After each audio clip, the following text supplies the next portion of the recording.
Friends, welcome back to our channel. ഇന്ന് നമ്മൾ വന്നേക്കുന്നത് ഈദ് ഷോപ്പിങ്ങിനാണ്. ഞങ്ങൾക്ക് എല്ലാവർക്കും ഈദിന് ഡ്രസ്സ് എടുക്കാൻ വേണ്ടിയാണ് വന്നത്. ഞങ്ങൾ ഡ്രസ്സ് എടുക്കാൻ വേണ്ടി പോയ ഷോപ്പ് ഫാഷൻ ബസാറാണ്. കുട്ടികളുടെ ഡ്രസ്സൊക്കെ മേലെയെന്ന് പറഞ്ഞപ്പോൾ ഞങ്ങൾ ലിഫ്റ്റിൽ കയറി മേലേക്ക് പോയി.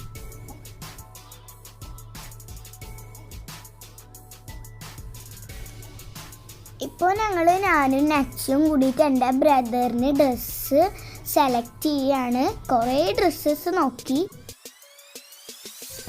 ഉമ്മച്ചിയൊക്കെ ഞങ്ങളുടെ ഡ്രസ്സ് നോക്കുന്നുണ്ടായിരുന്നു. അപ്പം ഞങ്ങൾ വേറെ ഡ്രസ്സൊക്കെ നോക്കിയിട്ട് കുറച്ച് നേരം അവിടെ കറങ്ങി നടന്നു. അവിടുന്ന് ഡ്രസ്സൊക്കെ വാങ്ങി ഞങ്ങൾ ഒരു ചായ കുടിക്കാൻ വേണ്ടി പോയി. പിന്നെ ഞങ്ങൾ ചായ കുടിക്കുന്ന സമയത്ത് നല്ല മഴയും കാറ്റൊക്കെ ആയിരുന്നു. അപ്പോൾ ഞങ്ങൾ ചായയൊക്കെ കുടിച്ച് വീട്ടിലേക്ക് പോയി. അപ്പോൾ ഇന്നത്തെ വീഡിയോ ഇത്രയേ ഉള്ളൂ. ബൈ.